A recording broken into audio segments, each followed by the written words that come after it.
Essa aulinha. Ele está falando agora aqui sobre a associação de geradores. No caso aqui, geradores, no caso da bateria, né? Ele botou uma série de quatro, as baterias estão aqui, ligadas em série paralela. Em série, porque tem uma atrás da outra, né? Toda vez que os geradores são associados de forma, associação de série dos geradores, tá? Os geradores são associados de forma que o polo positivo de um se liga diretamente ao polo negativo do outro. Então tem uma bateria. Negativo, positivo, negativo, positivo. Tá? Aí vamos ligar outra bateria, positivo, negativo, positivo, negativo, positivo. Outra bateria. Muito bem, associação de bateria em série. O que acontece com o circuito em série? Você soma. A tensão soma. A tensão, a voltagem, né? Ela é a soma. V1 mais V2 mais V3. Que é a tensão 1, tensão 2 e tensão 3. E a corrente? Nossa, quer deixar o copo vazio. Constante. Então a corrente está constante, certo? Se eu tiver aqui, vamos ver que eu tenho 2 amperes e 12 volts. Qual a tensão total desse circuito? 36. E a corrente? 2 amperes. Né? Bora, meu irmão. Beleza? A corrente que atravessa todos os geradores é a mesma. A corrente. A força eletromotriz da associação é a soma das forças eletromotrizes dos componentes em série. A resistência interna da associação é igual à soma da resistência dos elementos associados. Porque, ó, nós temos circuito em série, tá? Circuito em série e resistência em série são somados. Lembra? Associação paralela.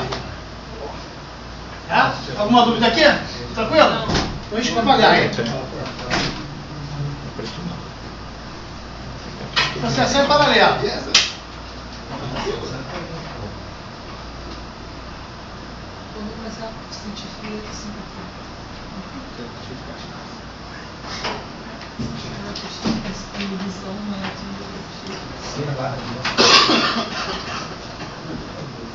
Muito bem.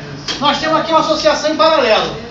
O que acontece com o circuito em paralelo? O que acontece com a tensão no circuito paralelo?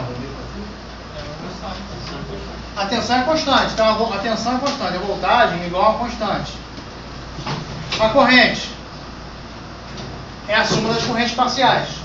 Tá? E a resistência é aquele método do que nós fizemos na outra aula. Beleza?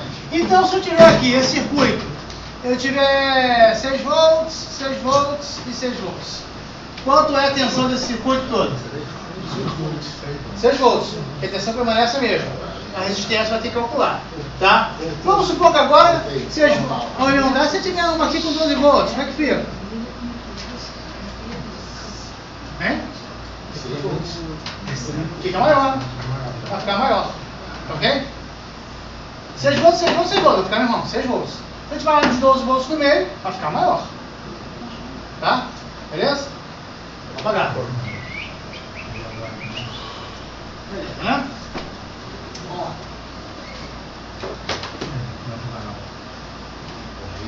Os geradores são associados de forma que os polos positivos fiquem ligados a um polo único. E os polos negativos de uma forma a outro polo. A outro ponto. A corrente se subdivide entre os geradores. Circuito em série, né? A corrente é igual à soma das correntes parciais. A força eletromotriz, que é a tensão da associação, é a própria força eletromotriz de um dos elementos da associação. Agora, se tiver uma tensão maior em qualquer ponto, vai ficar aquela tensão maior. A resistência interna é o inverso. Bom, a resistência interna é igual ao inverso da resistência de cada elemento da associação. Lembra que no circuito paralelo, o inverso da resistência equivalente é igual à soma dos inversos das parciais. Lembra? Tranquilo isso aí, né? É atual, hein? Rendimento do gerador precisa falar, esse aqui não precisa falar. Não nada disso, aqui eu botei de gaiato, tá? Mas esse aqui é pequenininho, cara.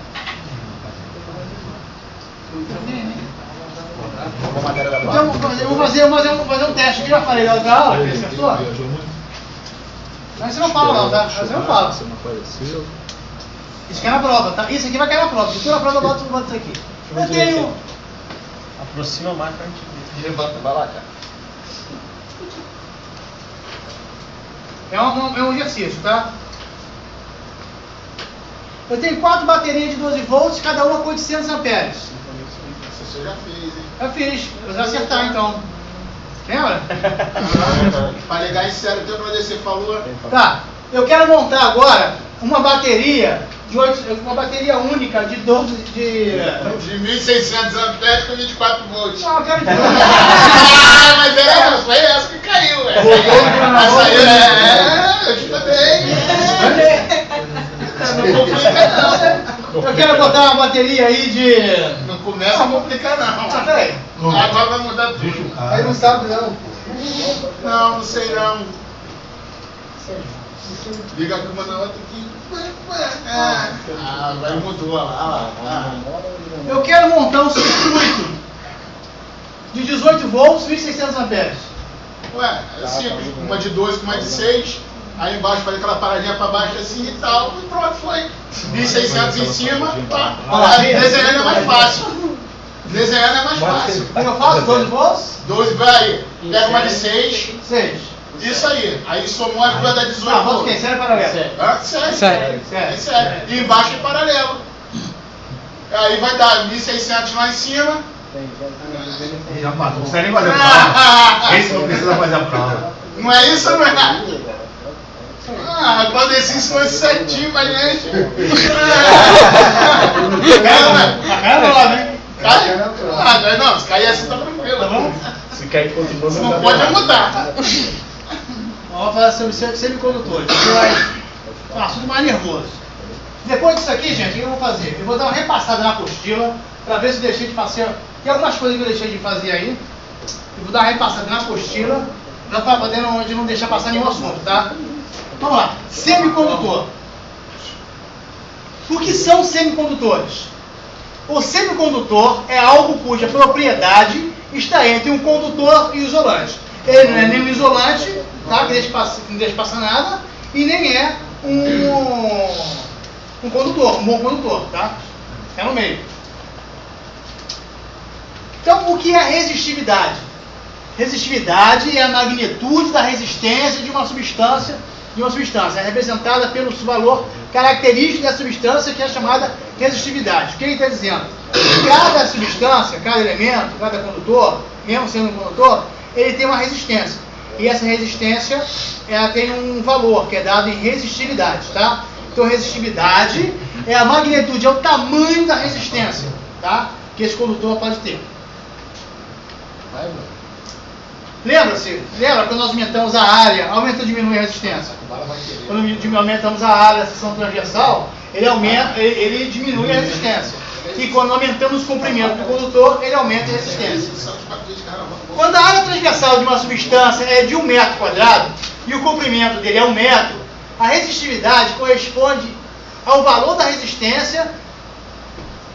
Quando a área transversal de uma substância é de 1 metro quadrado e o comprimento é de 1 metro quadrado, a resistividade corresponde ao valor da resistência de uma seção transversal a outra. Esquisito pra cá, não entendi isso não. Muito mal feito. Tá? Mas ele quer dizer que aqui é o seguinte, para poder você medir a resistividade, tem que ter um padrão. Tá? Então, se você pegar 1 metro de condutor com 1 metro quadrado de área, você vai ver essa resistividade desse condutor. Tá? É um padrão. Esse aqui é o símbolo da resistividade, que é ohm em metro. A resistividade é expressa pela unidade ohm em metro. Então, olha só. O que é um bom condutor? Ouro, cobre, prata, alumínio. Mau condutor é vidro, papel. E no meio? No meio tem os semicondutores. O silício e o germânio. Por que eu botei os dois? São mais usados para fazer semicondutores. O silício e o germânio. Tá? Vocês podem perceber, olha aqui, ó, que numa escala de resistividade, nós temos aqui 10 elevado a menos 10. É um valor baixo de resistividade. E aqui, ó, 10 elevado a mais 12. Que é um valor muito alto de resistividade. Ou seja, é um condutor, é um elemento altamente resistivo, né? E aqui embaixo tem um altamente condutivo. Em particular, os semicondutores são substâncias cujas características mudam devido aos efeitos do calor, luz e eletricidade.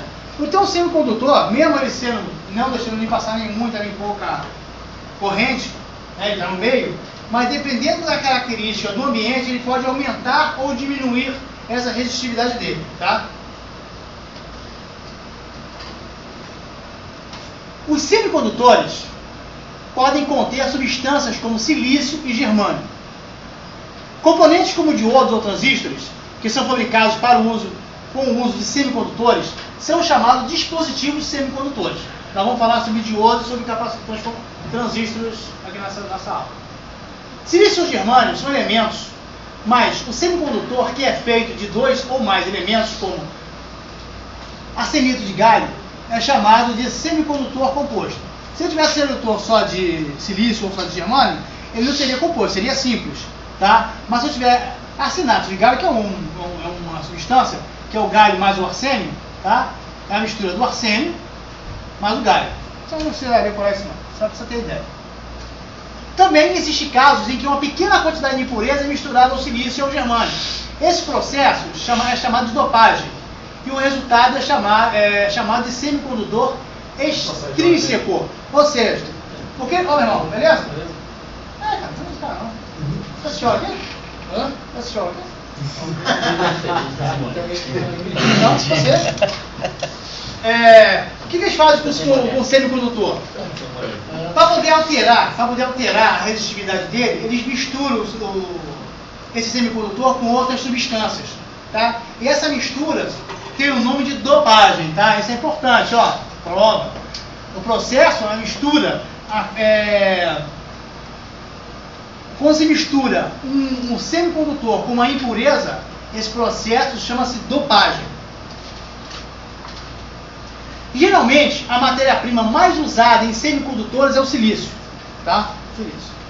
O silício é expresso pelo símbolo Si. Normalmente, o silício é encontrado em uma substância chamada dióxido de silício.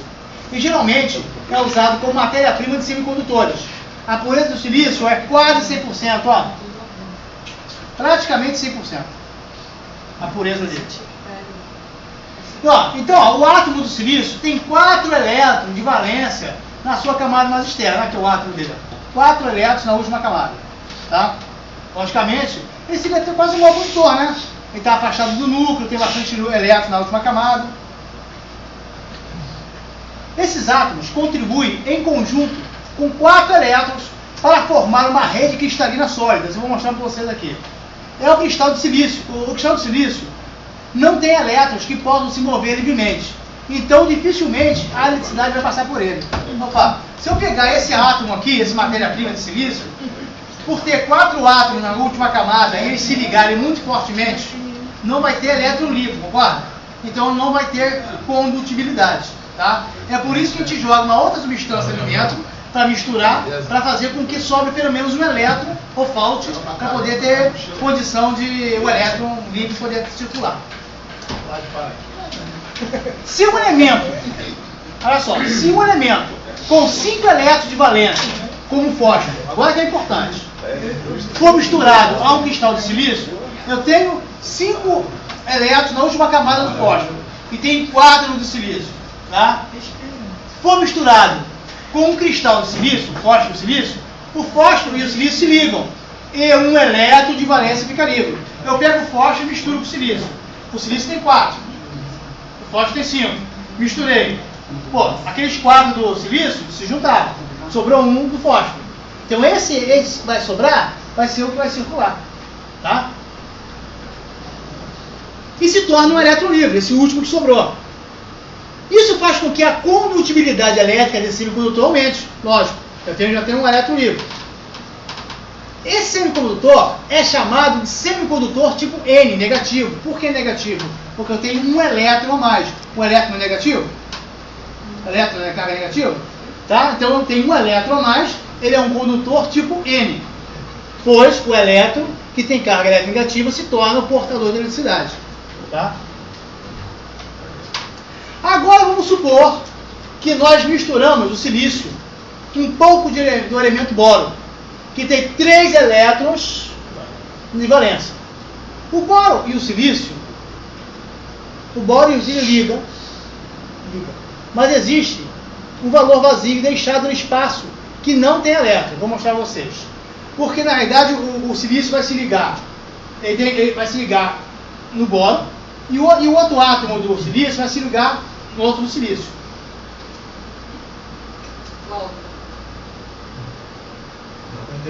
Não, eu vou passar à frente para entender. Eu estou falando besteira.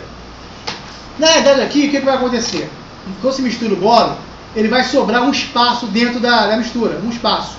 Ou seja, vai ficar com um elétron a menos. Vai ficar com um elétron a menos. Se ficar com um elétron a menos, ele vai ter, logicamente, vai ter a condição de absorver o elétron do outro elemento. Tá? Então vai melhorar a condutibilidade também. Vou mostrar mais aqui à frente. Podemos considerar o buraco como carga positiva. A condutibilidade também aumenta para esse semicondutor. Vê se mostra mais à frente. Vê se eu tenho aqui, ó.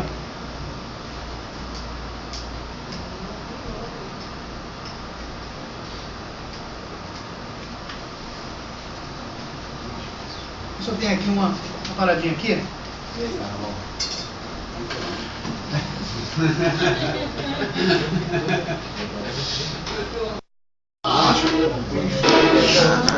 Vem aqui por dentro. Characteristic. Estava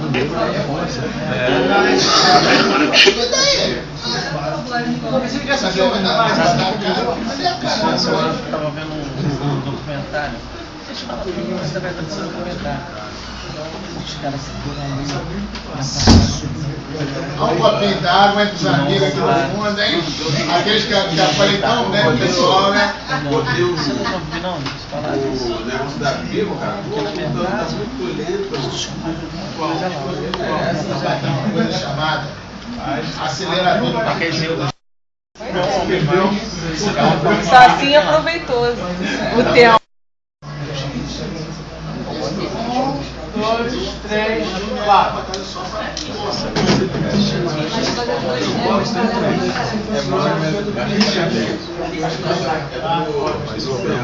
Aí eu pegar o Wi-Fi dele. Ele arrumou uma história lá.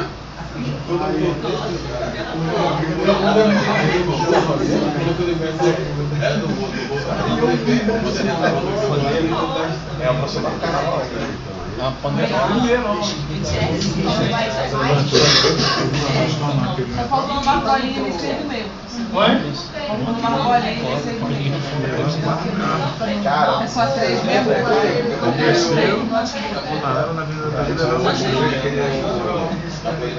Vou trocar.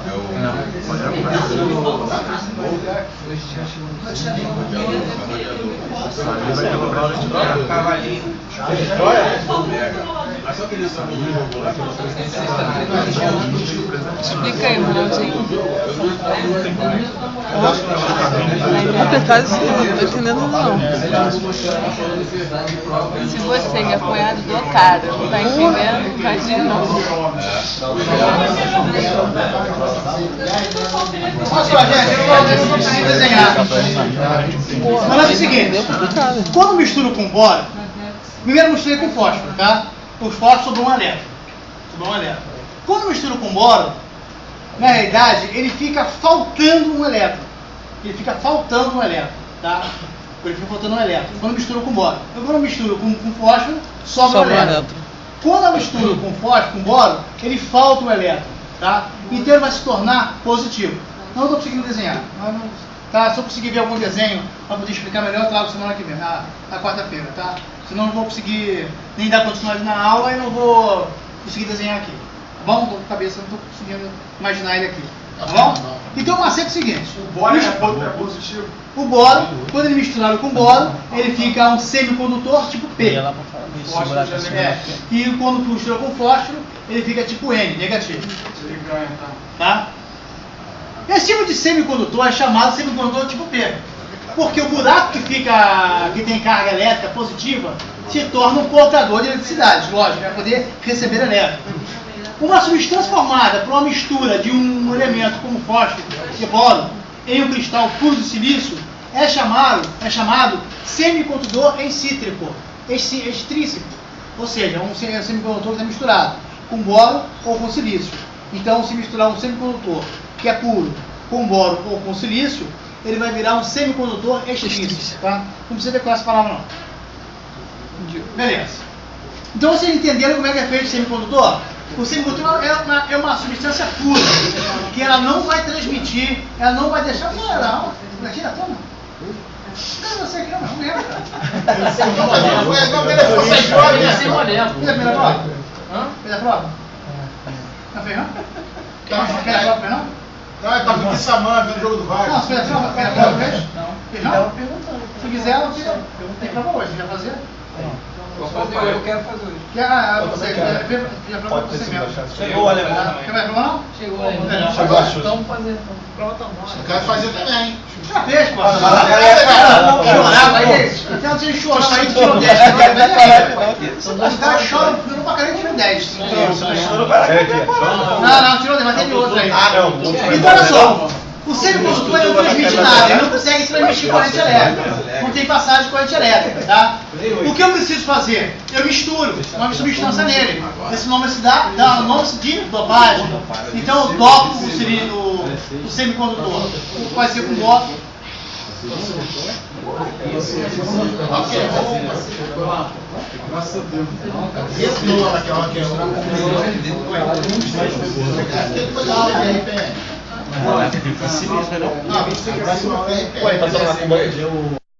Com essa dopagem eu posso trabalhar com ele, né?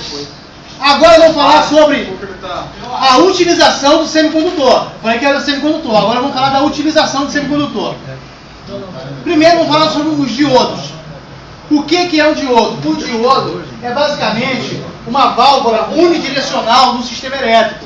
O diodo só deixa passar corrente por um sentido, tá? Se eu tiver aqui um condutor e botar um diodo, no caso, esse é o símbolo do diodo, tá? Esse é o símbolo do diodo, que é na prova. Se eu botar esse sentido, logicamente, ele diz o quê? Que é nesse sentido que corre a corrente elétrica. Esse diodo evita que essa corrente flua nesse sentido. Só vai dar passagem por... Lembra aquele cheque que ela fez? Vocês assistiu o filme, não? Não assistiu o filme? Só vai checar, só vai dar passagem por um lado, tá? Se eu botar aqui, ó, meu multímetro aqui, ó, e vai dar passagem. Se eu inverter, não vai indicar nada, tá? Então, o diodo, a principal função dele é não permitir que a corrente elétrica flua no sentido contrário, tá? Porém, existe um outro diodo, que é o diodo Zener. Não, você tá tudo aqui, ó. O diodo Zener é um diodo especial. Ele permite a passagem em um sentido.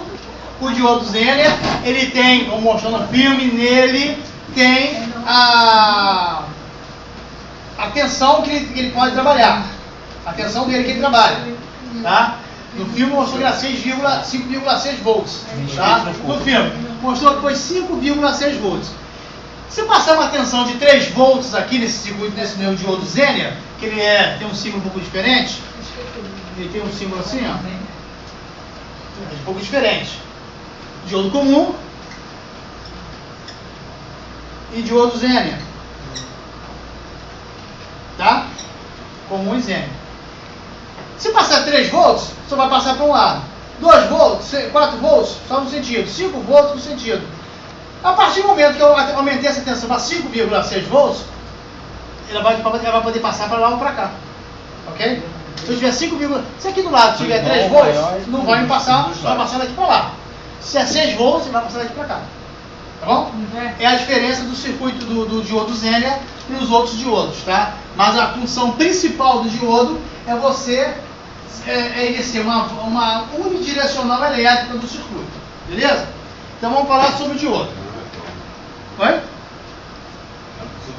Se um semicondutor tipo P e um semicondutor tipo N forem combinados para formar uma estrutura chamada PN, um dispositivo chamado diodo é criado. Então, é uma definição mais técnica, né? O que é um diodo? É a junção de um semicondutor P com um semicondutor N. Tá? O que acontece com o diodo aqui? Ó? Eu tenho aqui o tipo P e colado com ele eu tenho o tipo N. Como negativo, para diferenciar com o negativo e positivo, ele tem uma barrinha. Se ele é tudo preto, tem a barrinha cinza. Tá? O negativo. O lado positivo é chamado anodo e o lado negativo é chamado catodo. O semicondutor do tipo P é chamado anodo e o semicondutor tipo N é chamado catodo. O diodo tem a propriedade chamada retificação, que permite que a corrente passe apenas em uma direção. Já falei a vocês que tem normalmente carros, normalmente não, carro normalmente é 12 volts, trabalha com 12 volts, 12 volts DC, mas às vezes você tem no seu carro um alternador, concorda? Pô, como é que ele tem um alternador se ele trabalha com corrente DC? O que eles fazem na saída do alternador, eles colocam diodos que evitam, tá? Que evita com que a corrente, né? Evita que a corrente faça essa oscilação. Ele capa o negativo dessa corrente alternada. Ele fica com uma corrente pulsativa. Só que a frequência vai aumentar e, logicamente, esse espaço aqui vai ser tomado por outros e vai ficar quase que uma retilínea. Vai ser só positivo? Só positivo. Ele vai capar um lado. Você vai deixar passar com positivo, negativo não. Negativo, o que isso quer dizer? É o seguinte. Meia onda. Na verdade é o seguinte. O que é uma corrente alternada? É a corrente que ela fica, o positivo e o negativo fica trocando de posição. Entendeu? Ele evita essa troca de posição. Fica só o positivo. Só o positivo. Tá? Boa, vamos, cara. Quer fazer a prova hoje? Hoje? Você prova já? Não. Tem prova já. Tem 1, 2, 3, 4. Não, prova, é melhor. Vai fazer? Vai fazer. Então, ó, o diodo tem uma propriedade chamada retificação, que permite que a corrente passe apenas em uma direção, tá? Ele evita que a corrente fique aquela senoide. Estão entendendo? Estão entendendo? Bom, agora vamos trabalhar aqui, ó. Deixa eu não esquecer aquilo lá. Vocês entenderem, tá?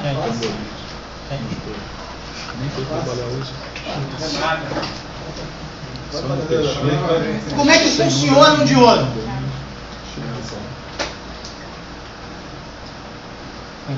Como é que funciona o diodo? Eles são dois semicondutores dopados, concorda? Mesmo assim, a combinação elétrica dele, a combinação para fazer o ponto, não vai ser muito forte. Aqui é positivo, aqui é negativo. Se aqui é positivo, está faltando o quê? Elétrons. E aqui é negativo, tem elétrons em excesso. Nessa junção que tem aqui do negativo e positivo, vai haver uma combinação, uma associação de elétrons dos dois semicondutores, tá? Vai ter uma associação, só aqui. Só aqui. Porque ele não é um grande condutor. Não é um grande... Ele não vai se misturar muito com o negativo e positivo, não vai. Tá? Então, nessa barreirinha aqui, ó, esse semicondutor, ou seja, o positivo daqui vai se combinar com o negativo daqui. Tá? Só aqui, essa barreirinha. Essa barreirinha tem o nome de barreira de potencial. Barreira de potencial. Se eu colocar a corrente, logicamente a corrente aqui é P e N, a corrente tem que fluir daqui para cá, certo? Se eu botar uma corrente tal aqui, que consiga passar por essa barreira, eu vou conseguir atravessar com uma corrente esse meu diodo. Vocês estão entendendo? Não entenderam? Qual o nome da barreira, né? Barreira de potencial. Eu tenho aqui dois semicondutores, um positivo e um negativo. Como a ligação deles é fraquinha, eles vão se combinar basicamente aqui, nesse meio do diodo. Tá? Para poder... Esse juntou, positivo e negativo. Se eu botar um positivo aqui, a corrente vai fluir, vai conseguir passar por essa barreira e vai passar para cá. Então, meu diodo vai funcionar. Agora, se eu botar um positivo aqui, o que vai acontecer? O que acontece com cargas elétricas opostas? Elas se atraem. Aqui não é negativo? Eu não estou botando um positivo aqui? O que vai acontecer com os elétrons aqui? Que aqui é muito mais forte que essa ligação. Esses elétrons vão vir para cá.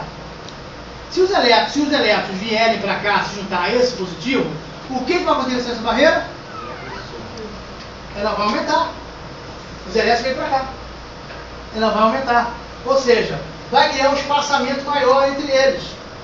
Esse espaçamento, conforme ele vai aumentando, vai dificultando a passagem de corrente. É por isso que o diodo não deixa passar essa corrente no sentido contrário. Entendeu? Entendeu? Entendeu? Você entendeu? Entendeu? Não, passa pra cá. Não tem que botar pros outros, entendeu? O diodo só tem elétrons. Não. Aqui é uma dopagem. Os Olha. prótons não existem nesse negócio. Não, os prótons não se movimentam. Esse movimento são elétrons, sempre. Os prótons é dentro do núcleo. O núcleo não vai sair. Se você conseguir tirar o próton de dentro do núcleo, vai criar uma bomba atômica. Entendeu? Vai ter uma fusão nuclear. Então o que acontece com os nêutrons aqui? Eles vão para cá, ó. Aumentei a barreira. Se eu aumentei a barreira, não tem como passar a corrente elétrica no sentido contrário. Entenderam mais ou menos como é que funciona o diodo? Entendeu? Deixa eu colocar o negativo ali. Aonde? Aqui. Aqui? Não, Onde não. tá? Positivo. Não, aqui, mesma coisa. Se eu tenho positivo aqui, eu tenho negativo aqui. Ele entra positivo, né? Ele entra positivo e sai negativo. É uma convenção. Eu tenho uma resistência. A corrente vem daqui. Convencionalmente, aqui é positivo e aqui é negativo. Se vem o positivo de um lado, do outro lado é negativo. Lembra? Entrava positivo. A saída é negativa. Então, o certo é botar o positivo aqui e o negativo aqui. Tá? Que aí é positivo, positivo. O que vai acontecer? Aqui é negativo, os elétrons não vão se afastar, então vai se juntar mais aqui e vai diminuir essa minha barreirinha de potencial. Diminuindo a barreira, facilita a passagem de corrente elétrica. É assim que funciona o diodo. Beleza? Tranquilo? Na junção P-N, os elétrons livres do semicondutor tipo N são absorvidos pelos buracos do semicondutor tipo P. Né? Porque sobrou, se é positivo, porque está faltando elétron lá. Então, aquela falta de elétron a gente chama de buraco. Pelos buracos do semicondutor tipo P. Para formar uma seção de onde não existem furos e nem elétrons livres, é lógico. Se aqui eu tenho elétrons com espaço para receber, se eu tenho aqui átomos com espaço, uma combinação, né? Moléculas, no caso. Com disponibilidade de receber elétrons, e aqui eu tenho elétron a mais, o que vai acontecer? O elétron vai se juntar à substância que está faltando elétrons e vai ficar neutra, vai ficar zerada, concorda? Se eu botar um positivo aqui, ele vai fazer com que essa barreira diminua, eu vou conseguir, por uma determinada tensão, vencer essa barreira e passar. Mas se eu botar negativo aqui, ele vai pegar essa barreira, ela vem para cá, vai aumentar o espaço, vai criar um isolamento. Entenderam? Entenderam? Entenderam mesmo? Essa junção se torna uma parede que impede os buracos e os elétrons livres de irem e virem. E isso é chamado de barreira de potencial. Mas se existir uma tensão suficiente, essa barreira pode ser quebrada. Ou seja, se eu colocar aqui o positivo e aqui o negativo, a partir de uma determinada tensão, eu vou conseguir romper essa barreira. Aí a corrente vai passar para cá. Tá? Aí eu vou ter condução de eletricidade. Tá? Enquanto eu não tiver uma tensão suficiente desse lado, eu não vou conseguir vencer a barreira. Estão entendendo? Estão entendendo? Verdade? Jura? Entendeu? Está entendendo? Jura por Deus? Está entendendo? Não, quem não está entendendo? Então tem que repetir, tem que entender. O que isso fez aí deu pra entender, pô. Hã? Deu pra entender o que tem. Tá? Beleza. Vamos lá. Agora chegar na prova de coleguinha. Professor, mas passando a barreira aqui é um entendendo. diodo? É Maria, no caso dele? Não. Aqui é positivo e negativo. Tá? Se eu botar o positivo aqui, que é o correto, esse diodo aqui é P e N. Então eu tenho que botar o positivo aqui e o negativo tem que ser lá de cá. A corrente tem que vir daqui para cá. Tá? Se eu... Oi? Ele tem um limite, ele suporta Não, na realidade o teu circuito vai ter um limite. Então ele vai ter um fio aqui que ele vai ter uma determinada corrente. Entendeu? Logicamente, como aumentando a corrente, eu vou ter que aumentar o tamanho do diodo, a potência dele, lógico, né? Você vai usar o diodo porque o sistema está dividindo. Tá? Você tem um diodo com uma tensão mais baixa, você tem um circuito com uma tensão mais baixa, você vai botar um diodo menor. Se é uma tensão maior, você vai botar um diodo maior. Tá? Logicamente você vai usar o equipamento até o fio. Até o fio que você vai usar vai depender da corrente que vai passar por ali. Se for um fio muito fino, uma corrente muito alta, ele é capaz de derreter o fio. Né? Agora, olha só. Primeiro, nós colocamos o polo negativo de uma célula seca, que é uma pilha dos rádios, né? Chamada pilha célula seca, de um lado do anodo, do diodo. E conectamos o polo positivo ao lado do catodo. Tá? Positivo, negativo. Positivo catodo, negativo anodo. Primeiro colocamos o polo negativo de uma célula seca no lado anodo. Negativo, anodo. E colocamos o polo positivo, que é esse aqui, no modo do catodo. Tá aqui, ó. Ou seja, é o correto. Quando fizermos isso, já que os buracos do semicondutor tipo P... Tá certo. Vai. Esse desenho está esquisito. Quando fazemos isso, já que os buracos do semicondutor tipo P e os elétrons livres do tipo N são atraídos para os retivos eletrodos, a barreira de potencial vai aumentar e dificilmente vai passar a corrente. Esse tipo de aplicação é chamada polarização inversa. Então, erro aí. Esse desenho está errado. Na verdade, tinha que ser o contrário. Ó.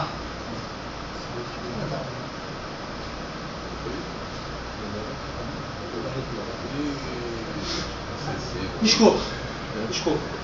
O negativo da pilha não é positivo. Tá certo aqui. O catodo é negativo, o anodo é positivo. Tá? Então tá certo aqui. Aqui é negativo e aqui é positivo. Então essa pilha está colocada no sentido inverso. Como aqui é positivo da pilha, aqui tinha que ser o positivo do diodo. Tá? Ele pegou o diodo e inverteu. Quando ele inverteu, o que aconteceu com os elétrons? Ele foi atraído. Na verdade, esse movimento aqui só é simbólico, ele não existe. Tá? Os prótons nunca se mexem. Quem se mexe são os elétrons. Mas o que ele quer dizer é que essa barreira de potencial ela foi aumentada. Por quê? Foi colocada a polarização inversa no diodo. Ok? Um diodo especial é o LED, que é o Light Diode Emitter. É o diodo emissor de luz. Se uma polarização direta for aplicada a um diodo que emite luz e passar a corrente, os elétrons e os buracos se unem, perdem a junção PN e desaparecem. Na verdade é o seguinte, o diodo, o LED é um diodo também, só que ele também emite luz. Tá? O LED da lanterna LED, ele é um diodo. Tá? A energia que é produzida nessa hora é emitida como luz. Já que a luminosidade e luminescência do diodo emite luz, não envolve calor. Eles são eficazes em termos de consumo de energia e têm longa durabilidade. O diodo ele tem uma característica de não transmitir calor. Ele não produz calor. Ele produz luz, mas não produz calor. Tá? Então ele consome menos e dura mais. Tá? Essa lanterninha nossa demora para gastar. Né? Vai com uma pilha nela, demora pra caramba. Lanterna de LED. Tá tranquilo? Passou ali, tá certo. Oi? A outra que o senhor passou ali estava certo. Não, tá certo. Não foi trocado nada não. Não, tá certo. Não, tá certo. Não, o que ele quer dizer é o seguinte. Aqui é o catodo negativo. E aqui o anodo positivo. Tá? Só que aqui, ó, a saída da bateria é positivo. Teria que ser positivo aqui também. Na verdade, aqui esse diodo está inverso para mostrar isso aqui, ó. Se ele tiver aumento inverso, da barreira. aumenta a barreira de potencial. O desenho ele está correto, olha. A parte ilustrativa está correta. Só estou dizendo que, como aqui está invertido, aqui é negativo, aqui deveria ser, na verdade deveria estar ao contrário, aqui deveria ser o anodo, aqui o catodo. Ele está mostrando que, estando invertido, ele aumenta a barreira de potencial, impedindo a passagem de corrente pelo diodo. Tá beleza? Beleza? Essa era meio chatinha mesmo, cara. Vamos falar agora do transistor. O que é o transistor? O transistor é um componente, são 3 semicondutores ligados um do lado do outro. 3 semicondutores, tá? Para que serve? Para que serve o transistor? O transistor é um dispositivo que eu, com baixa corrente, baixa tensão, eu consigo controlar uma alta tensão. Uma tensão alta, tensão, eu falo eu com uma baixa tensão, eu consigo controlar uma corrente maior, uma corrente muito grande, tá? eu, por exemplo, se eu tiver para que existem os relés na aeronave? Os relés são dispositivos que eu, com uma baixa tensão, por exemplo, com 12 volts, eu posso colar esse relé, fazer com que ele cole, né, feche contato, e me permita passar por ele, por exemplo, 115 volts. Tá? Por que isso? Senão, eu teria que ter na cabine um montão de alavanca para poder ligar a parte elétrica, certo? Se eu não tivesse os relés, se eu tivesse só a corrente grande passando, só 115 na aeronave toda, eu teria o quê? Um montão de alavanca dentro da aeronave, dentro da cabine de voo. Eu não tenho, eu tenho pequenos botões. Tá? Eu aperto o botão, uma tensão lá de 5 volts, energiza o meu relé, ele cola, e nesse contato passa uma corrente grande.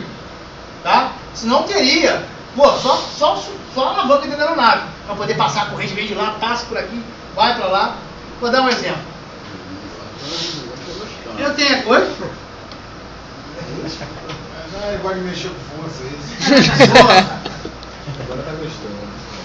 Tá aqui um terra.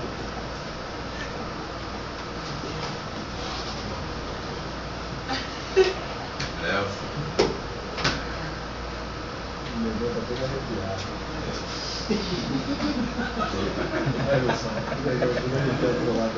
Foda.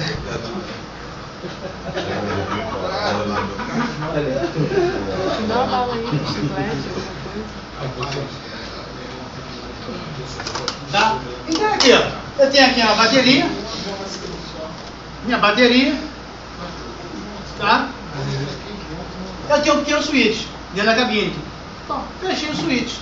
Fechei o switch, a corrente passa aqui, passa nessa bobina. O que vai fazer com esse condutor aqui? Vai colar. Colou. Aí aqui eu tenho, por exemplo, o meu gerador, saindo aqui 115 volts. Pô, a minha bateria de 24 volts fez com que essa fase do meu gerador alimentasse o meu sistema. Tá? Então é por isso que eu tenho relés na aeronave. Eu com baixa corrente, baixa tensão, eu consigo alimentar esse relé, e os contatos dele fechados faz com que uma tensão maior possa ser utilizada. Tá ok? Bombas, geradores, bomba hidráulica, tudo assim, bomba elétrica, né? Então vamos falar dos transistores. O transistor, ele faz mais ou menos esse papel do relé. Mais ou menos, tá? O que o transistor faz? Não é isso. Mais ou menos. Eu tenho, por exemplo, a luz. Normalmente eu tenho a luz do painel. Tá? Eu não vou ter um reostato aqui para alimentar esse painel todo. Senão vai ser muito fio, como eu falei. O que eles fazem? Eu tenho um reostato, e esse reostato alimenta a base. Vou falar para vocês o que é a base desse meu transistor. Quanto maior ou menor a tensão aplicada na base do transistor, maior ou menor será a corrente que vai passar por ele. Então, na realidade, você com o teu reostato, você alimenta a base dele, deixa passar maior, mais ou menos tensão. E ele vai me permitir, com essa maior ou menor tensão que está alimentando a base, passar maior ou menor corrente para alimentar, por exemplo, as lâmpadas. Tá? Eu trabalhei com uma aeronave que era o cara. O cara, às vezes, a luz estava acesa, direto. Ligava a bateria, luz acesa. Eu ia no CB, puxava, a luz continuava acesa. Por quê? O meu transistor estava em curto.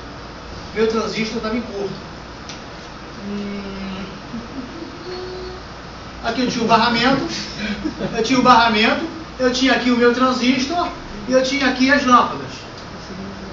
Tá? E aqui eu tinha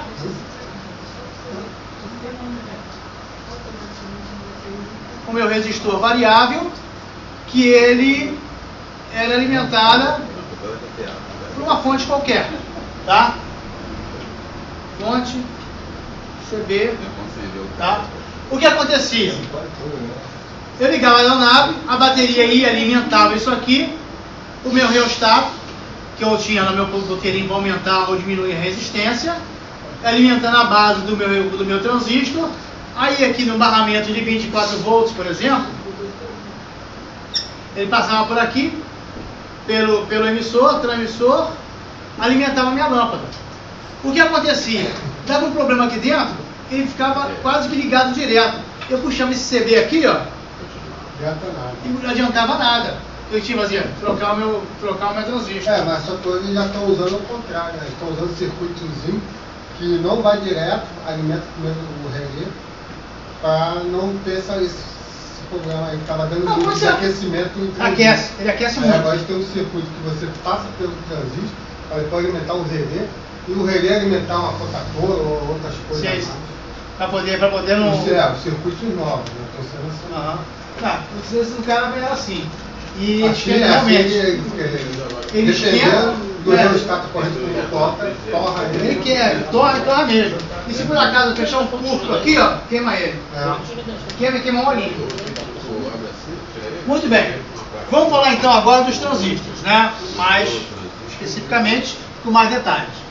Os transistores são dispositivos semicondutores que amplificam o sinal ou agem como interruptores, pelo controle de uma corrente ou da tensão que é aplicada a cada eletrodo. Cada eletrodo é aquela perninha dele. Existem dois tipos de transistor. O transistor NPN e o transistor PNP. Ou seja, lembra que nós somos semicondutores? Eu tenho semicondutor P e semicondutor N. Então o que acontece? Eu misturei aqui o negativo, positivo e negativo. Esse é um tipo de transistor. E eu tenho um outro transistor que é o PNP. Quantos transistores eu tenho? Dois tipos, NPN e PNP. Tá? E o transistor ele é dividido em três partes: emissor, base e condutor. Tá? Emissor, base, condutor.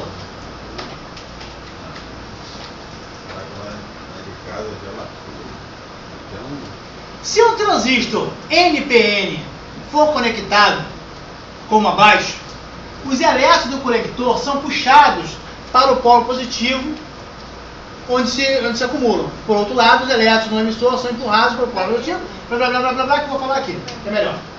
Eu tenho aqui, ó, os dois transistores, o NPN e o PNP, ele funciona basicamente da mesma maneira, tá? Basicamente da mesma maneira. O que vai acontecer aqui? No EPN, eu vou criar aqui, ó, uma pequena barreira de potencial.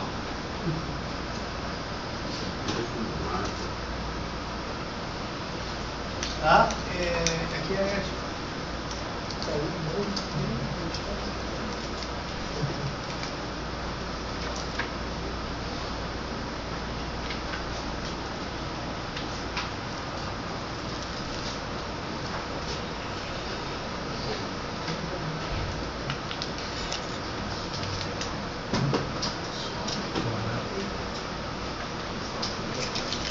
Olha só, eu vou alimentar aqui a base, tá? Eu vou alimentar minha base. O que vai acontecer? O funcionamento básico do transistor. Ele vai entrar positivo e vai fazer aqui, ó, vai para um lado, tá? Ele vai para um lado. Como aqui é positivo, aí aqui é positivo, vai acontecer com essa barreira, ó, ele vai afastar os elétrons aqui, concorda? Vai diminuir a barreirinha aqui. Vai diminuir a barreira. Aqui, ó, ele está recebendo uma tensão por esse lado aqui, ó. Corrente, ó, pesada vai passar daqui para cá, ó, nesse sentido.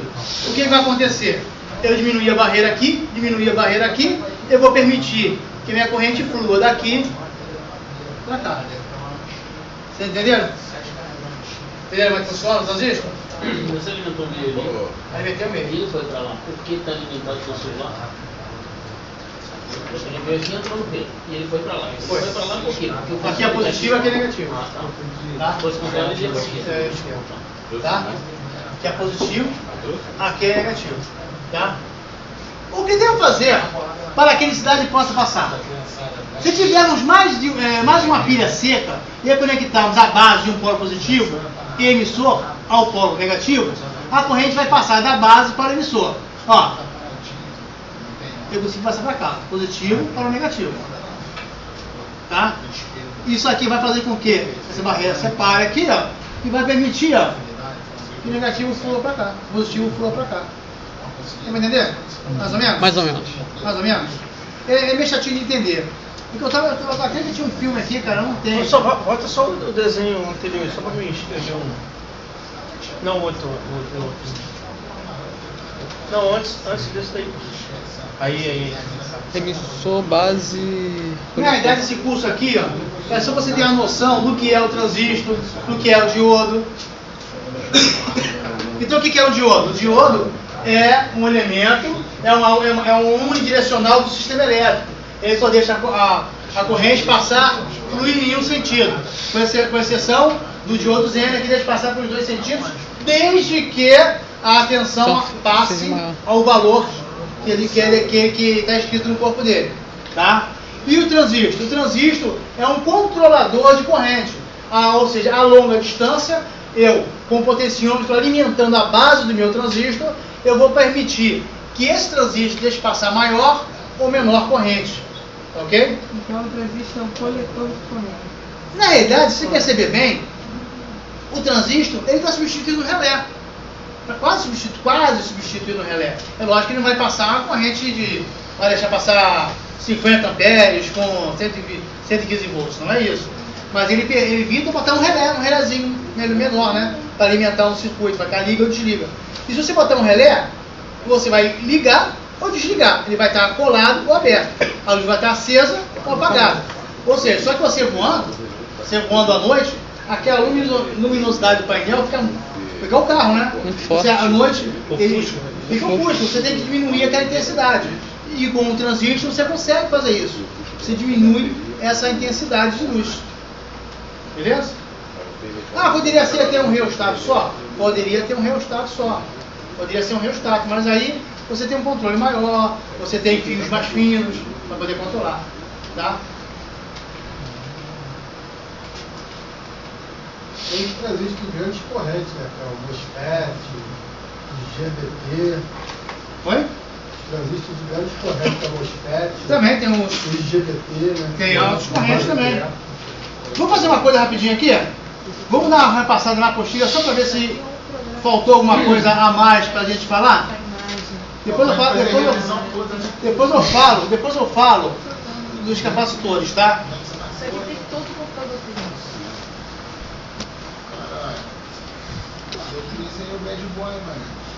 Vamos dar uma repassada rápida aqui, ó.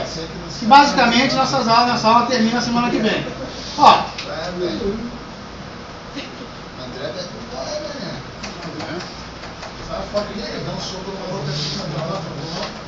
Isso aqui é do átomo, nós falamos 10 mil vezes, não vamos repetir isso não, isso é muito chato.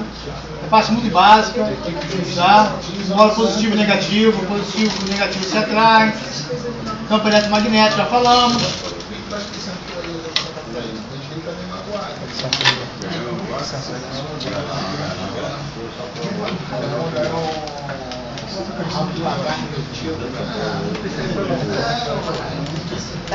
Vocês não tem meu opção, não tá brigando, tá brigando vocês, não. Vocês estão brigando. Não, você vai sempre vocês mesmo. Mas, nessa primeira aula eu vou estar falando sobre transistor, porque ele é a base eletrônica, e depois eu vou falar alguma coisa sobre portas lógicas, expressões booleanas, somadores completos, e por final, que é o objetivo, falar sobre os controladores da família Bitcoin. O que houve, Então, Val? hoje vamos falar um pouco sobre corrente elétrica, tensão e pouquinho transistor. É? Então, como vocês já sabem, os átomos são compostos por um núcleo, e esse núcleo tem prótons com cargas positivas e também tem nêutrons com nenhuma carga. E esse núcleo é orbitado por elétrons, e eles têm carga negativa. E esses elétrons ficam em camadas específicas e são incrivelmente mais pequenos do que os prótons e os nêutrons que estão no núcleo. E esses elétrons que vão nos interessar, porque é eles que se movimentam e formam o que chamamos de corrente elétrica. E para criar esse movimento, precisa de algo que impulsione esses elétrons. Isso nós vamos chamar de tensão elétrica, ou mais conhecido como voltagem. Os átomos esquisitos na natureza, por exemplo, ferro, cobre, alumínio, que você encontra na tabela periódica, cada átomo desses aí tem uma característica. Como eu disse, os elétrons que giram em torno do núcleo giram numa camada específica, mas não é importante que a gente saiba sobre essas camadas aí. O que nos interessa no momento sobre os átomos que são condutores de energia é só a última camada, que é dado o nome de camada de valência. E cada átomo tem suas características, uns são condutores de energia elétrica, outros não. E como é que a gente sabe que um material é condutor de eletricidade? Então vamos pegar um exemplo, o cobre. Por que ele conduz eletricidade? Se você olhar na tabela periódica, o cobre, a última camada dele, que é a camada de valência, você vai ver que tem apenas um elétron na camada. E esse elétron está fracamente ligado com o núcleo, então ele consegue sair da órbita e ir para o átomo vizinho, ou seja, ele é um elétron livre. Mas lembre-se que os elétrons têm carga negativa. Então pegamos uma bateria agora. Você sabe que uma bateria tem o polo positivo e o polo negativo. Aí você pergunta, se só o que importa para a gente, para ter corrente elétrica, são os elétrons e eles têm carga negativas, então o que significa o polo positivo da bateria? Primeiramente, entenda que só precisamos dos elétrons para entendermos corrente elétrica. Então o polo negativo da bateria quer dizer que tem muitos elétrons sobrando nesse polo. E que o polo positivo nada mais é do que a falta de elétrons. Aí se ligarmos convencionado, né? Polo positivo e negativo. Um fio feito do material cobre no polo negativo para o polo positivo dessa bateria, teremos uma corrente de elétrons. Pelo simples fato de que você já sabe que os elétrons do cobre serem livres e pelo fato de ter muitos elétrons no polo negativo da bateria, então o polo negativo da bateria repele os elétrons lá para o polo positivo, onde está faltando elétrons. E a ideia é que haja um equilíbrio entre o polo positivo e negativo. Quando tivermos a mesma quantidade de elétrons nos dois lados, não teremos mais corrente elétrica, porque houve um equilíbrio. Então, quando a bateria está carregada, temos uma diferença de quantidade de elétrons entre os polos, ou seja, temos uma diferença de potencial entre os dois polos. Isso a gente chama de tensão ou voltagem. Não vamos entrar em muitos detalhes, mas o importante saber é que a quantidade de tempo que a bateria vai ter elétrons para suprir esse movimento é chamada de carga elétrica e é medida em coulomb. Só para você entender o que isso quer dizer, vamos dizer que um coulomb de carga de uma bateria consegue manter uma corrente de 1 ampere por 1 segundo. Mas também temos a força com que essas cargas vão ser empurradas, que chamamos de tensão elétrica. Um exemplo de tensão é a nossa bateria aí de 9 volts. Para que entendamos melhor como calcular circuitos elétricos, vamos pegar como base a lei de Ohm. Vamos analisar a nossa bateria aí. Esse fio ligado diretamente de um polo a outro, teremos um curto. Curto quer dizer corrente infinita. Tem um componente importante usado para o controle de correntes elétricas que nós chamamos de resistor. O objetivo dele é controlar quando os elétrons passam em um devido lugar. Esse resistor é medido em Ohm, que quer dizer resistência à passagem de elétrons. Tá, temos aí a nossa bateria de 9 volts. Se ligarmos o nosso fio de cobre direto, você sabe que teremos o curto-circuito. Então agora, ao invés de ligarmos o fio nos polos, a gente vai ligar o nosso resistor. Cada resistor tem uma resistência específica, como eu já falei, é medido em Ohm. Então, pegaremos um resistor de 100 ohms, por exemplo, e colocamos de um polo a outro da bateria. Então agora sim, eu já posso saber quanto de corrente está passando de um lado para o outro. Na eletrônica, você vai usar muito a tabela chamada lei de Ohms, que é usada para calcular resistência, corrente, potência e voltagem. Então o que queremos saber é a corrente que é dada pela fórmula. Voltagem dividida pela resistência. Então se a nossa bateria é 9 volts, temos 9 dividido por 100, que é 100 ohms. E temos então 0,09 amperes de corrente passando. Então agora a gente sabe que corrente que circula nos condutores é para controlar a tensão, uma lâmpada, tá? Então você controla igual tem ventilador que é o Jimmy. A boia de combustível do carro funciona assim. Oi? A boia de combustível do carro funciona assim. Também funciona assim. Funciona assim. Mas, só que a boia não, o que ela mede? Ela mede resistência. A boia do carro ela mede resistência. Você não vai medir, você não vai jogar corrente elétrica dentro do tanque, né? Então você tem um resistor, né? Que essa boia ela vai passando, conforme ela vai modificando o nível do combustível, ele vai correndo em cima dessa resistência aqui e vai alterando essa resistência, aumentando ou diminuindo. Então, na verdade, o que você está vendo lá no seu indicador de carro é uma resposta de um ohmímetro, tá? Na verdade, você tem um ohmímetro ali que tem no carro e tem uma resistência lá no tanque, que ela vai alterando, tá? Se a gente jogar corrente elétrica no tanque, não tem problema não.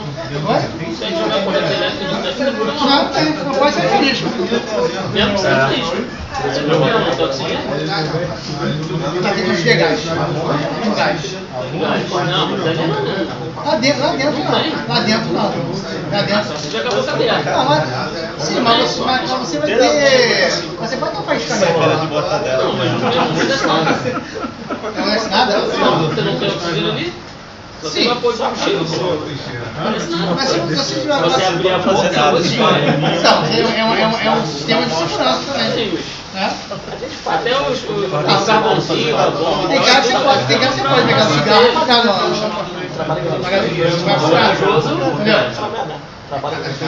até o carvãozinho da bomba ele é diferente para não dar sequela. Mas se der, não acontece nada. Deixa eu ver a diferença só do potenciômetro. Olha só, o reostato, isso aqui é um reostato, tá? O reostato é um resistor variável usado para variar a corrente fluindo no circuito. O reostato. Eu vou ver o potenciômetro aqui.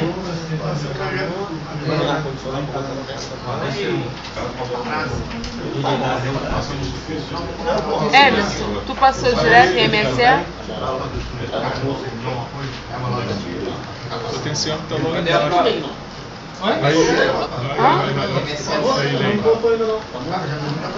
Tu vai fazer também? Acho que também. MSE.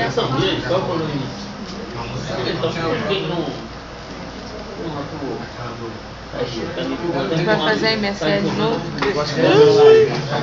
Tu passou direto? O que eu vi na primeira prova? Cara? Você veio na primeira prova? Agora, o magnetismo é isso aí. Mas a minha prova tinha 5 questões. Até você correu. De 10 questões. Melhor que o outro. Cada pergunta vai ganhar. Vale menos. Então, pior, se tu errar, você também perde mais pontos. A verdade é a mesma coisa. Quanto mais questões, menor vale. Menor valor da questão. Quanto menor a questão, maior vale. Não faz diferença.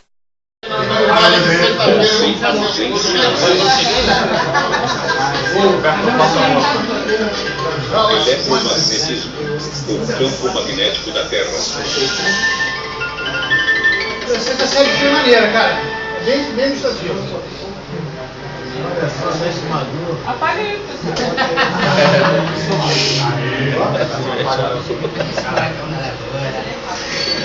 Vai enguiçar. A boca aí, pô.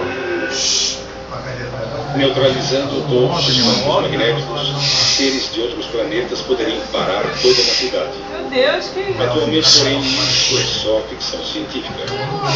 Mas em que a vida seria diferente se os princípios do magnetismo não tivessem sido descobertos? É certo que carros como os que conhecemos não existiriam. Não existiria um motor de partida, nem faróis, e mais importante, nem o rádio. Não existiriam lâmpadas elétricas e nada que funciona com a energia de usinas convencionais. Sem elevadores, só os mais preparados poderiam morar acima do terceiro andar e não existiriam arranha-céus. Sorte nossa que o magnetismo foi descoberto. Já em 550 a.C., os gregos sabiam que o mineral que ocorria naturalmente, denominado magnetita, tinha uma misteriosa atração pelo ferro. O mineral recebeu o nome magnetita porque foi encontrado originalmente perto de Magnésia, na Turquia. Em 1050 d.C., já se sabia que um pedaço de magnetita suspenso no centro gira gradualmente até apontar na direção norte-sul. Logo, marinheiros passaram a usar a magnetita para a navegação. As primeiras bússolas eram feitas de magnetita fixada a um pedaço de madeira, flutuando na água para poder girar livremente. Esses misteriosos pedaços de pedra deram um enorme estímulo à navegação marítima. Também ocorreram outros desenvolvimentos. Em 1269, Pétrus Peregrinus, um cruzado francês, talhou uma esfera de magnetita. Polvilhou-lhe malha de ferro na esfera e observou que ela se dispôs em linhas. Estas linhas conectavam dois pontos na esfera que ele denominou polos. As linhas formadas pela limalha de ferro indicam a orientação norte e sul do campo magnético. Assim, uma bússola colocada em qualquer lugar na esfera de magnetita se alinhará com o campo magnético. O campo magnético, ao redor de um ímã, pode ser facilmente visto, cobrindo o ímã com papel e espalhando limalha sobre ele. A gravidade restringe a limalha ao plano do papel e o atrito impede que ela se mova para os polos do ímã. No espaço, quase sem a influência da gravidade, o padrão formado pela limalha de ferro toma um novo aspecto.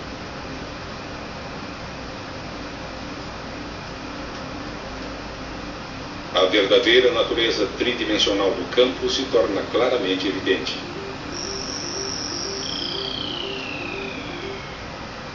Porém, sem a força do atrito, a limalha migra rapidamente para os polos. Durante o século XVI, as bússolas se tornaram cada vez mais complexas, mas os exploradores ainda acreditaram que havia enormes montanhas de magnetita no Ártico que atraíam as agulhas das bússolas.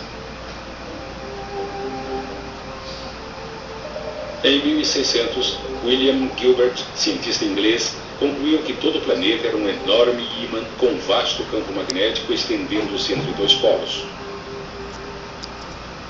Mas qual polo magnético deveria estar no topo do globo? Sabemos que o polo norte de uma bússola aponta para o norte.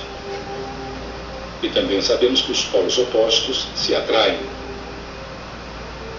Portanto, como o polo magnético no Ártico atrai o polo norte de um ímã, o polo ártico deve ser de fato um polo sul.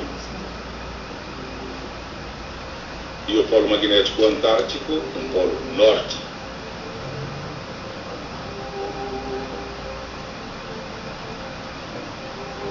Desde que os nomes arbitrários Polo Norte e Polo Sul foram dados, os polos de todos os ímãs foram identificados da mesma maneira.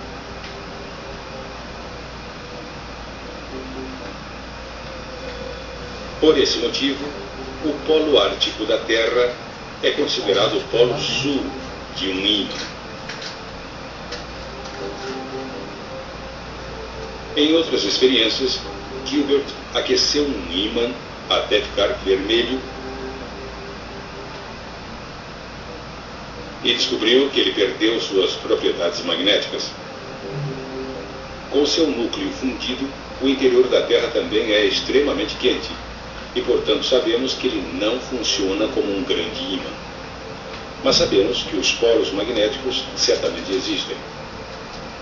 Diz uma teoria que é um núcleo de ferro líquido eletricamente condutor que gira em relação ao manto, que causa o campo magnético norte e sul da Terra.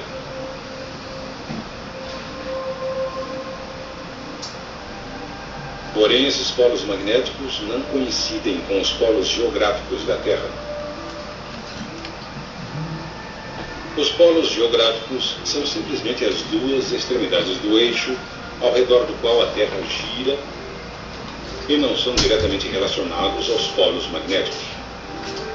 Assim, dependendo do local em que você se encontra, o ângulo entre o norte real e o norte magnético pode ser muito diferente. Por exemplo, se você vive em Eureka, no noroeste do Canadá, o ângulo entre o norte verdadeiro e o norte magnético é de 98 graus.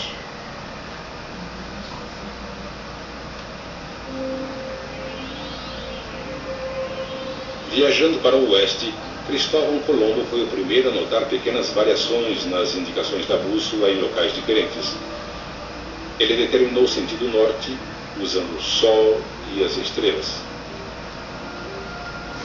E então comparou com o sentido da sua bússola. Para sua surpresa, verificou que em um período de vários dias, a variação entre as indicações da bússola e as estrelas mudava gradualmente.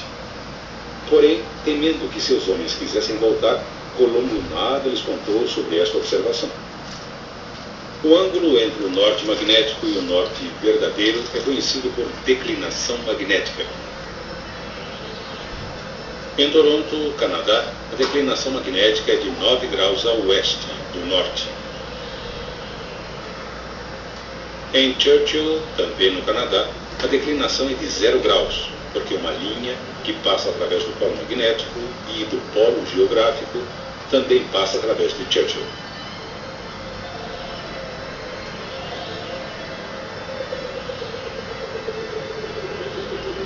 Porém, a declinação em um local específico não se mantém constante, porque a localização dos polos magnéticos norte e sul não é fixa. Outra característica importante do campo magnético da Terra é sua orientação em relação à superfície da Terra. Só no Equador o campo é paralelo à superfície da Terra. Em todos os outros locais, o campo é inclinado em relação à superfície. O ângulo entre a superfície da Terra e o campo magnético é chamado ângulo de inclinação. O ângulo de inclinação é medido com uma bússola especial, denominada bússola de inclinação, que permite que a agulha gire verticalmente. Exatamente nos polos magnéticos, o campo é perpendicular à superfície. Obviamente, isso cria um grande problema quando navegamos em regiões polares com uma bússola magnética. E nesse caso, sem o conhecimento do campo magnético da Terra, você poderá acabar se movimentando em círculos.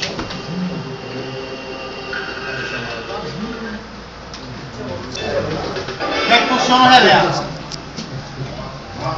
Isso aqui é legal, gente. Respondendo ao campo magnético associado com o movimento de elétrons no condutor abaixo dela. A regra da mão esquerda para condutores mostra a relação entre o movimento de elétrons e o sentido do campo magnético. Olha só. Ele está falando aqui, ó. Aqui os elétrons estão vindo aqui para cá. Ele está usando a regra da mão esquerda para você saber o sentido do campo eletromagnético e o sentido dos elétrons. Então eu tenho o condutor, eu boto meu polegar no sentido aonde está fluindo a minha corrente, e os meus dedos servem para indicar qual o sentido do campo magnético. Ou seja, nesse caso aqui, ó, o campo magnético está nesse sentido, ó, e a corrente fluindo do outro lado, tá?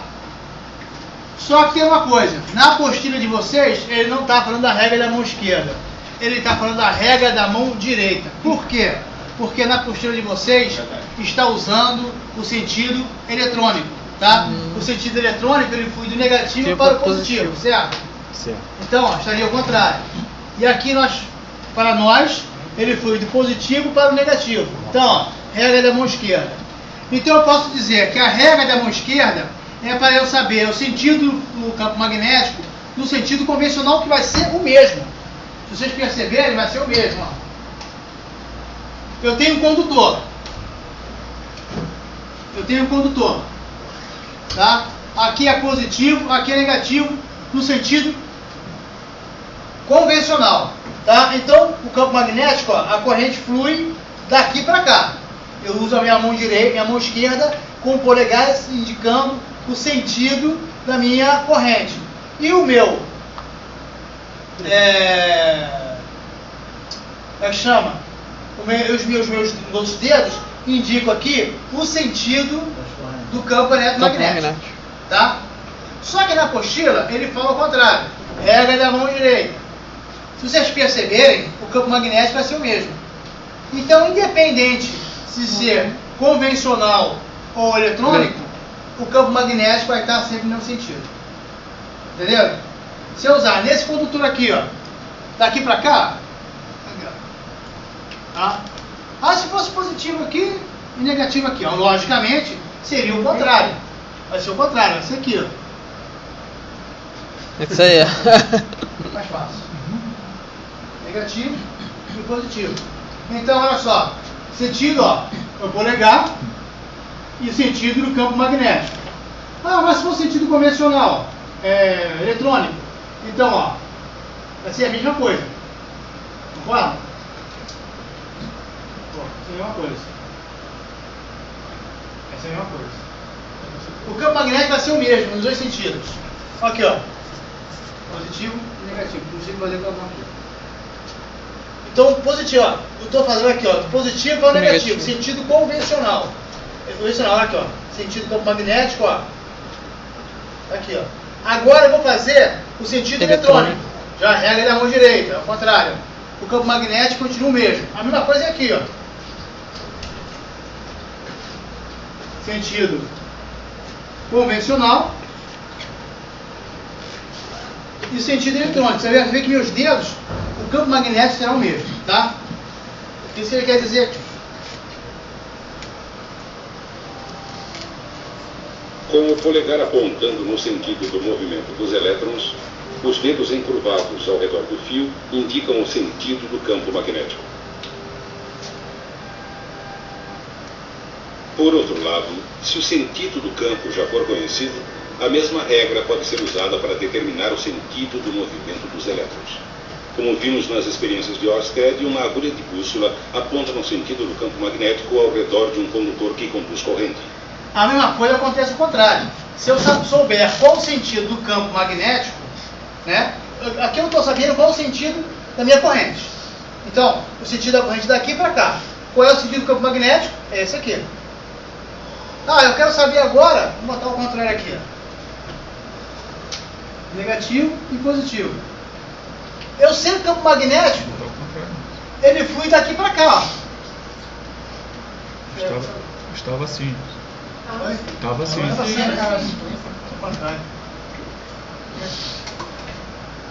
Então, ó, eu sei que o campo magnético, ele flui daqui para cá, ó.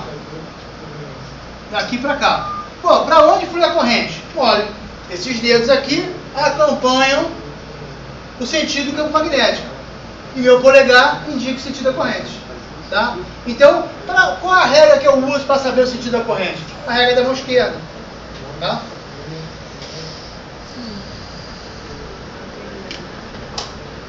Assim, encurvando-se os dedos ao redor do condutor no mesmo sentido apontado pela agulha da bússola, o polegar nos dá a direção do sentido do movimento dos elétrons. Quando um condutor que conduz corrente é enrolado na forma de uma bobina, a bobina funciona como um ímã em forma de barra com um polo norte e um polo sul. A regra da mão esquerda para bobinas é usada para determinar qual extremidade da bobina é o polo norte. Com os dedos encurvados no sentido do fluxo dos elétrons, o polegar... Só um detalhe. Na bobina acontece diferente. Tá? Eu tenho uma bobina. Os meus... Na bobina, hein? A regra da mão esquerda do condutor é uma coisa. Agora, na bobina, dependendo para onde os elétrons vão correr, o que é um relé? É um ferro, certo? Envolvido com fio, né? É um ferro envolvido com fio. Uma corrente vai passar nesse fio e vai criar um campo magnético. Ou seja, se eu tiver aqui, ó, um contato, esse meu ferro vai virar um ímã e vai atrair esse metal para fechar o contato aqui. Entenderam como é que funciona? Entendeu? Eu tenho aqui uma condução de elétrons nessa bobina que vai imantar esse ferro aqui. Esse ferro vai virar um ímã. Não é permanente, é um temporário. Não é temporário. E ele vai atrair esse metal. Ao colar esse metal, ao energizar isso aqui, vai colar isso aqui. Ó. Vai colar e meu relé vai permitir passar contato elétrico aqui. Entenderam mais ou menos como é que funciona o relé? Só que é o seguinte, como é que eu sei se ele vai atrair para cá ou vai atrair para cá? Ou seja, como é que eu sei que meu contato vai estar aqui em cima ou vai estar aqui embaixo? Esse meu contato. Eu posso fazer isso ou posso fazer isso? Pode ser um relé assim, não pode? Assim, ó. E não ao contrário como eu fiz. Concorda? Como é que eu vou saber se ele vai atrair para cá ou vai atrair para cá? É simples, dependendo para onde vai fluir a corrente elétrica. Como é que eu vou saber? Se a minha corrente elétrica ela flui daqui para cá, então os meus dedos, esses meus dedos, vão fazer o sentido da minha corrente elétrica. Então, ó, a minha corrente elétrica foi assim, e meu polegar vai indicar o sentido do campo magnético. Se ela flui daqui para cá, o campo magnético é para baixo. Logicamente não ia colar nada aqui embaixo, ele ia afastar, concorda? Ele vai fazer nesse sentido.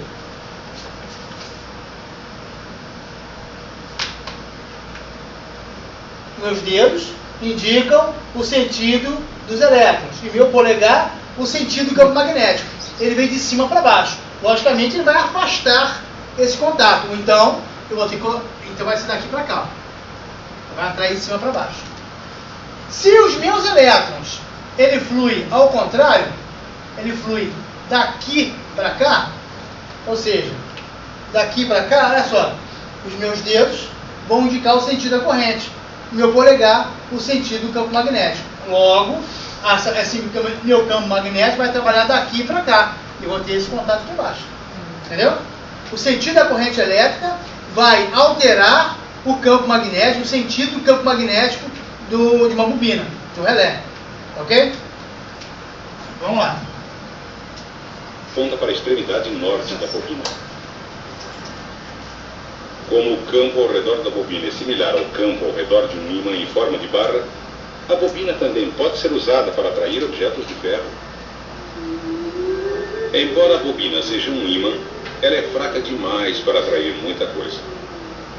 Mas, se for inserido um núcleo de ferro na bobina, a intensidade do campo magnético aumenta muito e a combinação entre bobina e núcleo se torna um eletroímã. Esse potente eletroímã pode ser usado para atrair uma grande variedade de coisas.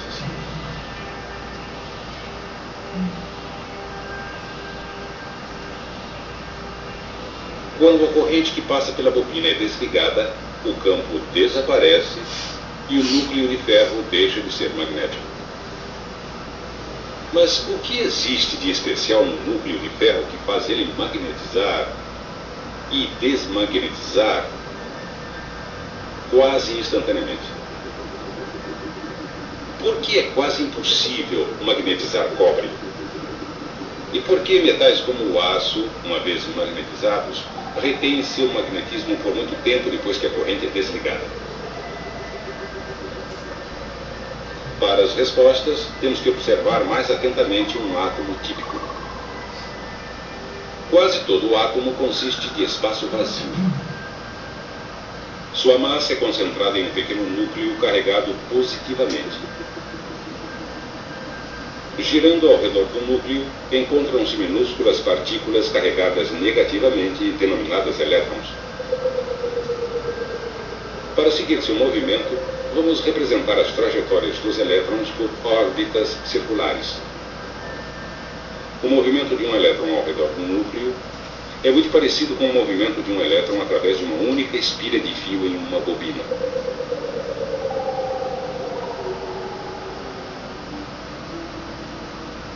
Além de determinar os polos norte e sul de uma bobina, a regra da mão esquerda para bobinas também pode ser usada para mostrar a localização dos polos para órbitas dos elétrons.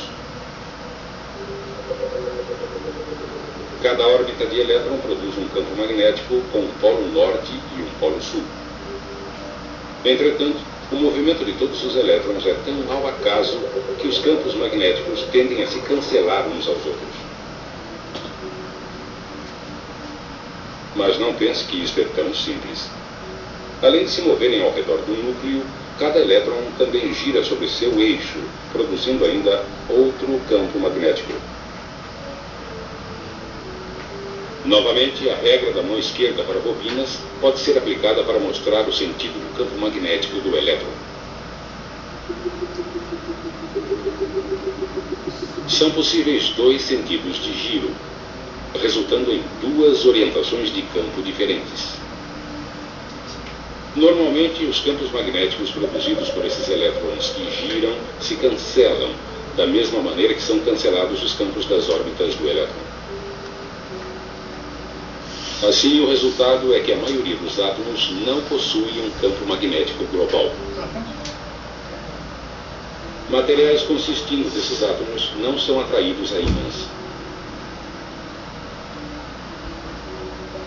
Uma exceção importante é o ferro. Um átomo de ferro tem 4 elétrons girando mais num sentido que no outro. O resultado é que seus campos não são cancelados ou equilibrados. Portanto, o átomo de ferro tem um campo magnético resultante. Entre os elementos comuns, somente 2 outros, o níquel e o cobalto, possuem átomos que são pequenos ímãs. Dizemos que esses átomos são ferromagnéticos. E os chamados dipolos magnéticos, significando 2 polos. Eles podem ser considerados minúsculas agulhas de bússola, apontando para o norte. Em materiais ferromagnéticos, esses minúsculos dipolos interagem, fazendo com que grandes aglomerados se alinhem no mesmo sentido. Um aglomerado de dipolos em que todos apontam no mesmo sentido chama-se um domínio. Normalmente, domínios têm largura de cerca de 1 milímetro e contêm milhões de átomos, com cada domínio apontando em um sentido diferente. Mas quando a barra é exposta a um campo magnético, os domínios que estão apontando no mesmo sentido que o campo crescem e tomam posse dos outros domínios.